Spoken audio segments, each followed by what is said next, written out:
சேலத்தில் எடப்பாடிக்கு எதிராக முன்னாள் அதிமுக முக்கிய புள்ளியை களமிறக்க திட்டமிட்டுள்ளதாம் திமுக தலைமை. தேர்தலுக்கு ஓராண்டுக்கு முன்பாகவே பிளான் போட தொடங்கியுள்ள திமுகவின் யுக்தி பலனளிக்குமா என்பதை விரிவாக பார்க்கலாம்.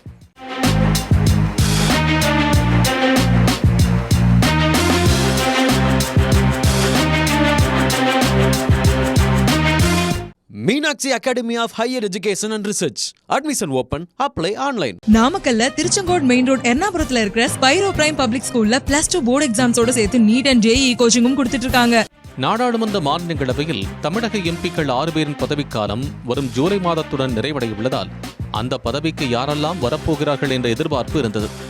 6 சீட்டில் 4 திமுக வசமும் 2 அதிமுக வசமும் உள்ளது. இந்த நிலையில் தன்னிடம் உள்ள 4 சீட்டுகளுக்கான வேட்பாளர்களை அறிவித்துள்ளது திமுக.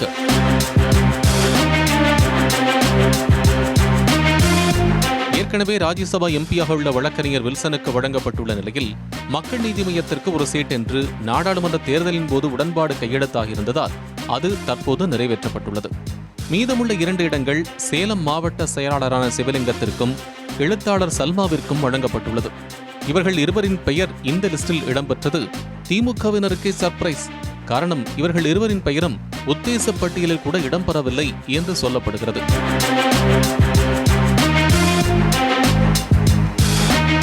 இத்தகைய சூழலில் சேலத்தைச் சேர்ந்த திமுக மாவட்ட செயலாளரான சிவலிங்கத்திற்கு ராஜ்யசபா MP சீட் கொடுத்துள்ளது சட்டமன்ற தேர்தலுக்கான மூவாகவே பார்க்கப்படுகிறது. காரணம், 2026 சட்டமன்ற தேர்தலுக்காக தயாராகி வரும் திமுக கொங்கு மண்டலத்தை எப்படியாவது கைப்பற்றிவிட வேண்டும் என்று தீவிரமாக வேலை செய்து வருகிறதாம். அதனால் இப்போதே செந்தில் பாலாஜியை மண்டல பொறுப்பாளராக அறிவித்து தேர்தலுக்கான பணிகளை முடுக்கிவிட்டுள்ளதாக கூறப்படுகிறது.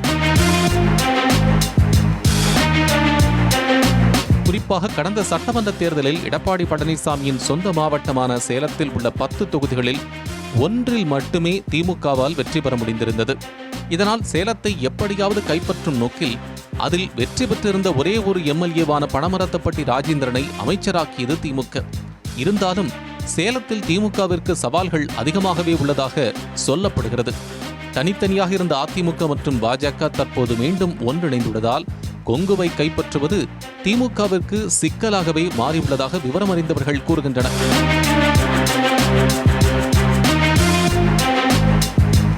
அதனால் கொங்கு மண்டலத்தின் பொறுப்பாளராக உள்ள செந்தில் பாலாஜி கொடுத்த ஆலோசனையின்படிதான் சேலத்தில் செல்வாக்குடைய முன்னாள் MLAவும் தற்போதைய மாவட்ட செயலாளருமான சிவலிங்கத்தை MP ஆக்கியுள்ளதாக அறிவாலய வட்டாரங்கள் தெரிவிக்கின்றன. அது மட்டுமல்லாமல் மற்றொரு மூவை திமுக எடுக்கவுள்ளதாக கூறப்படுகிறது. அதாவது எம்ஜிஆர் காலத்திலிருந்து சேலம் மாவட்டம் அதிமுகவுக்கு சாதகமான ஒன்றாக இருப்பதாலும் இது எடப்பாடியின் சொந்த மாவட்டமாக உள்ளதாலும் அதிமுகவிற்கு இங்கு செல்வாக்கு குறையாமல் இருப்பதாக கூறப்படுகிறது. சேலம் புறநகர் மாவட்ட செயலாளரான இளங்கோவன் மூலம் புறநகரில் அதிமுகவை ஆக்டிவாக வைத்துள்ள எடப்பாடியார் சேலத்தில் உள்ள 10 தொகுதிகளையும் தட்டி தூக்கி விடுவோம் என்று மனக்கணக்கு போட்டு வருகிறாராம். காரணம், கடந்த முறையும் சேலத்தின் 10 தொகுதிகளில் 9 அதிமுக கூட்டணியே வென்றது. இந்த சூழலில் எடப்பாடியாரின் மனக்கணக்கை எப்படியாவது தகர்க்க வேண்டும் என்று நினைக்கின்ற திமுக தலைமை சேலம் திமுகவை பல மாவட்டங்களாக பிரித்து புதியவர்களுக்கு பொறுப்பை கொடுக்க நினைத்ததாம். ஆனால் தேர்தலுக்கு இன்னும் ஓராண்டே உள்ள நிலையில் புதியவர்களை நியமித்து அவர்களை தொகுதி மக்களிடையே சென்று சேர்ப்பதற்கு என காலம் எடுக்கும் என்பதால் அந்த முடிவிலிருந்து தலைமை பின்வாங்கியதாக கூறப்படுகிறது. அதனால் இருப்பவர்களுக்கு அந்தஸ்தை கொடுத்து அதன் மூலம் கட்சியை பலப்படுத்திக் கொண்டிருக்கிறதாம். ஆனால் அது மட்டும் போதாது, வேறு ஏதாவது செய்ய வேண்டும் என்று செந்தில் பாலாஜிக்கு அறிவுறுத்திய திமுக தலைமை அதிமுக மாஜி ஒருவரை எடப்பாடிக்கு எதிராக சேலத்தில் களமிறக்க உத்தரவிட்டுள்ளதாகவும் கூறப்படுகிறது. அவன் பொருளை எடுத்து அவனையே போடணும் என்ற சினிமா பட டயலாகை போல வரும் தேர்தலில் எடப்பாடியார் நிற்கும் தொகுதியில் அவருக்கு சரியான போட்டியை கொடுத்தால் அத்தொகுதியை விட்டு வேறெங்கும் அவரால் கவனம் செலுத்த முடியாது என்று நினைக்கும் திமுக எடப்பாடிக்கு எதிராக முன்னாள் அதிமுககாரரான செல்வ கணபதியை நிறுத்தி டஃப் கொடுக்க நினைக்கிறதாம். செல்வ கணபதியை பொறுத்தவரை அவர் முன்னாள் அதிமுககாரர் என்பதால் பழனிசாமிக்கு எதிராக அவரை நிறுத்தினால் அதிமுக விசுவாசிகளும் அவருக்கு ஓட்டு போட வாய்ப்புகள் உள்ளதாக கூறப்படுகிறது.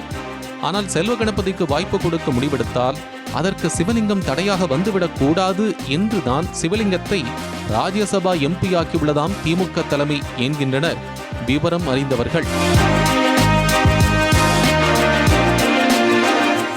Meenakshi Academy of Higher Education and Research. Admission open. Apply online. நாமக்கல்ல திருச்செங்கோடு மெயின் ரோட் எர்ணாபுரத்துல இருக்கிற ஸ்பைரோ பிரைம் பப்ளிக் ஸ்கூல்ல +2 போர்டு எக்ஸாம்ஸோட சேர்த்து நீட் அண்ட் ஜேஇ கோச்சிங்கும் கொடுத்துட்டு இருக்காங்க.